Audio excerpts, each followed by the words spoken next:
Ou toi là! Oui. Je vais te maudire! Pourquoi pas, mais pour quelle raison? J'en sais rien, c'est pas écrit dans le texte. Dis tout simplement que tu savais pas comment aborder le sujet de la vidéo, c'est ça? Ouais. Très bien, laisse-moi faire. De toute façon, c'est pas comme si tu me servais à grand chose. J'aurais bien voulu te maudire pour de vrai, tiens. Bonjour, bonsoir à tous, c'est Florian. Et Florian. Et comme vous l'aurez compris, aujourd'hui on ne va pas parler que d'un film. Bah bien sûr qu'ils ont compris. Ils ont vu le titre. Effectivement, aujourd'hui on va parler de... Bonjour. Mais c'est qui ce clodo? On peut savoir qui vous êtes? Je suis nouveau personnage. Et t'as pas de nom? Tu m'en as pas donné? Ouais, c'est pas faux. Et pour répondre à l'autre ronchon là-bas, je suis son exact opposé. Votre bonne conscience. Oh putain.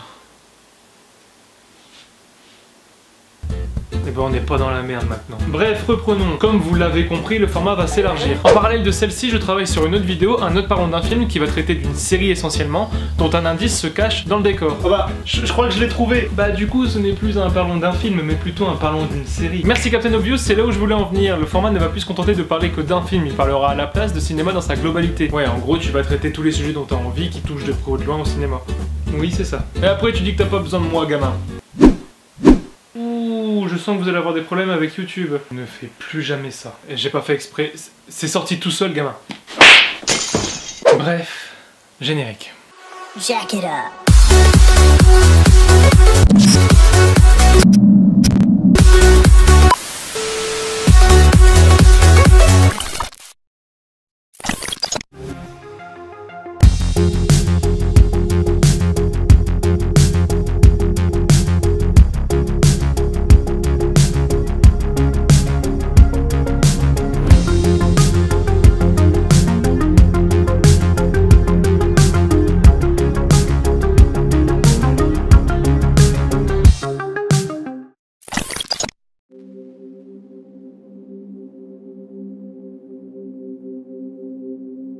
Pour ce premier parlons cinéma, ou ce quatrième parlons d'un film qui s'est transformé en parlons cinéma, tu commences déjà à me prendre la tête. Je me suis dit que commencer par une petite vidéo sur les théories Disney pourrait vous plaire. Et pour cette première théorie, on va parler de La Belle et la Bête. Vous l'avez compris, la théorie va concerner la malédiction du prince. Ah, c'est pour ça que t'as voulu me maudire tout à l'heure. Pas que. Cette théorie a vu le jour où... Ah bah non, ça marche pas. Cette théorie a vu le jour quand Lumière a prononcé cette phrase. We've been rusting, needing so much more than dusting, needing exercise, a chance to use our skill. Cela signifie que ça fait malheureusement 10 ans que le château a été maudit, lui et tous ses occupants. Or, si on en croit la prophétie du film, la malédiction se scellera à tout jamais à son 21e anniversaire s'il ne trouve pas l'amour... Enfin, si que personne ne va les... Ah, vous avez compris. T'es bizarre, mec. Cela signifie qu'il aurait été maudit à l'âge de 11 ans. En toute logique. Parce que si je sais compter...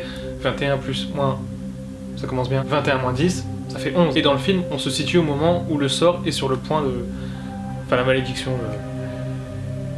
Sauf que si on revoit le tout début du film, je suis désolé, mais là, il n'a pas la gueule d'un enfant de 11 ans. N'importe quel enfant de 11 ans aurait fui en voyant cette personne. Comment ça, je suis quoi? Un connard? Oh! Tu parles à qui, mec? Donc c'est principalement à cause de ce détail-là que j'ai l'impression que cette théorie est... bah fausse. Mais c'est là que ça devient intéressant. La théorie se voudrait en réalité beaucoup plus complexe, ou simple en réalité, ça dépend de votre point de vue. La véritable théorie serait que le temps s'est arrêté pendant 10 ans. Quoi? Mais le temps il n'a pas pu s'arrêter, ça n'aurait aucun sens. Enfin pas arrêté exactement, mais à cause du charme, le temps se serait écoulé moins vite, et qu'à cause de ça, les habitants et les roses auraient vieilli moins vite. Et dans ce cas précis, le prince aurait été maudit en jeune adulte, ce qui fait qu'il serait resté dans le même état pendant 10 ans sans prendre de l'âge. Ou tout simplement, c'est la sorcière qui sait pas compter. Voilà, elle était nulle en maths. Comment ça, comme moi? Oh! Mais vous parlez à qui?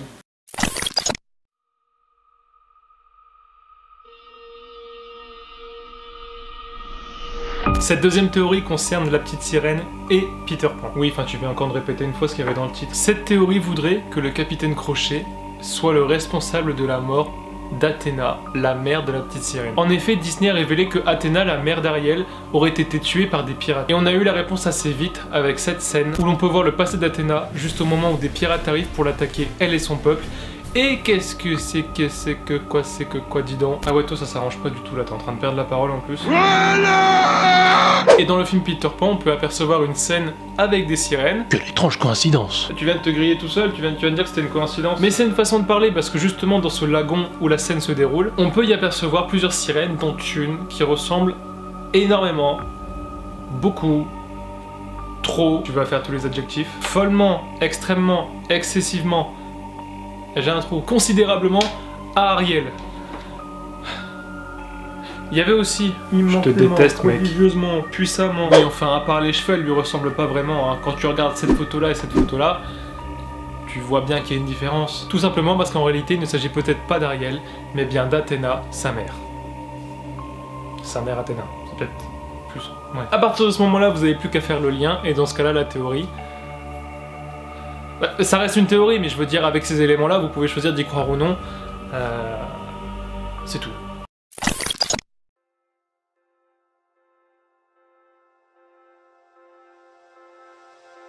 Pour cette dernière théorie, on va parler de Toy Story. Et elle concerne plus particulièrement la mère d'Andy. Parce que quand on y regarde de plus près, c'est vrai qu'on connaît absolument rien de la mère d'Andy. Ouais, enfin, moi perso, je m'en branle. Tout ce qu'on connaît d'elle, c'est qu'elle s'appelle Madame Davis et qu'elle vit seule avec ses deux enfants, Andy et Pasta Box.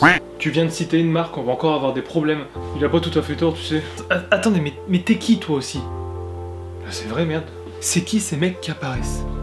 Qui parle? Bref, pour en revenir à la théorie, celle-ci voudrait que Madame Davis soit en réalité Emily, l'ancienne propriétaire de Jessie. Premier détail qui nous fait penser ça. Jessie s'est retrouvée dans l'équipe de Woody dans Toy Story 2, et quand on regarde les origines de Woody, on sait pas trop comment il est arrivé dans la famille. Le film reste assez vague à ce sujet, mais il existerait deux possibilités. Soit c'est un cadeau du père d'Andy qu'on ne connaît pas, parce qu'on est dans un Disney, je suppose. Ou deuxième possibilité, ce serait tout simplement sa mère qui lui aurait donné. Mais les fans préfèrent croire que Woody est dans la famille Davis depuis plusieurs années. Quelques temps après avoir rencontré Woody, Jessie s'est confiée à lui en lui racontant son passé. Quel était l'ancien jouet d'une certaine Emily? Cette séquence s'accompagne ensuite de plusieurs flashbacks dans lesquels on aperçoit le passé de Jessie. Bien joué, tu viens de découvrir le principe d'un flashback. Et le premier détail qui fait mouche, je vais commencer à te détester, c'est le chapeau.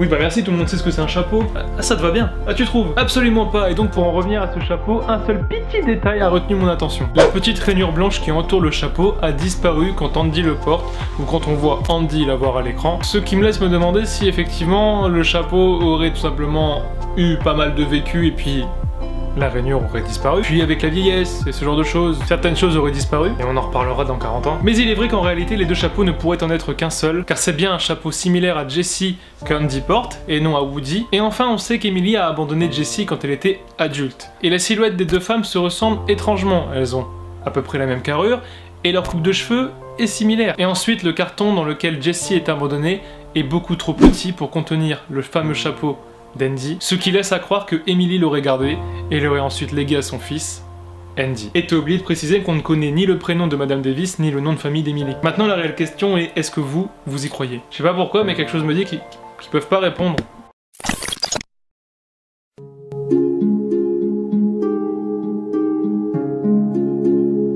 Je vous ai réservé du coup une théorie bonus, mais cette théorie je la mets à la fin car c'est l'une des plus connues. T'es trop généreux comme mec.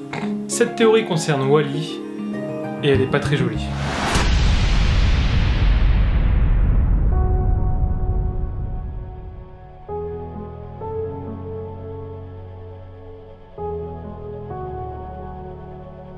Dans Wall-E, la Terre n'existe plus, ou du moins elle n'est plus habitable. Et c'est là qu'on y rencontre Wall-E, un petit robot qui est là pour nettoyer la planète. Les humains quant à eux vivent dans un vaisseau spatial géant où ils n'ont ni à travailler, ni à se battre pour survivre, ni à rien faire du tout à part manger et profiter.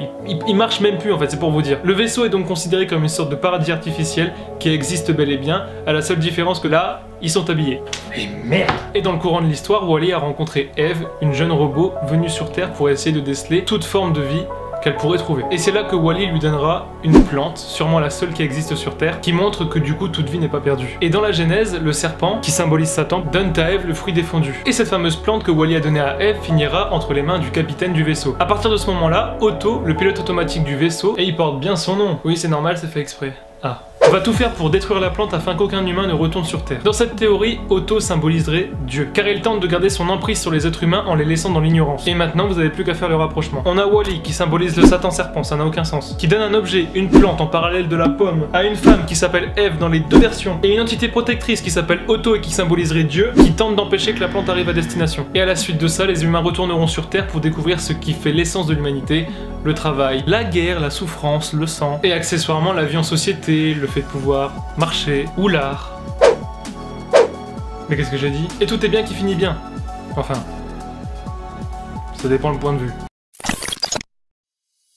Et voilà, la vidéo touche à sa fin, j'espère qu'elle vous aura plu. Ça m'aura fait du bien d'essayer de parler un petit peu d'autre chose que d'un film en particulier et plutôt élaborer d'autres choses qui parlent de cinéma. Bien que les théories, c'est pas ce qu'il y a de plus original et qu'on en trouve plusieurs sur internet. Mais quoi qu'il en soit, j'espère que ça vous aura plu. N'hésitez pas à vous abonner à ma chaîne YouTube et à ma chaîne Twitch qui s'affiche juste ici. Quant à nous, on se retrouve très bientôt pour une nouvelle vidéo, un nouveau best of Twitch, un nouveau court-métrage, une nouvelle vidéo qui va parler de cinéma. C'était Florian, portez-vous bien et à...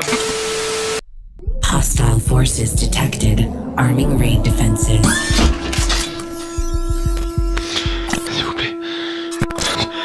Faites quelque chose. Il y a eu un problème. C'est à cause du nouveau. Je crois qu'il a pété les plombs.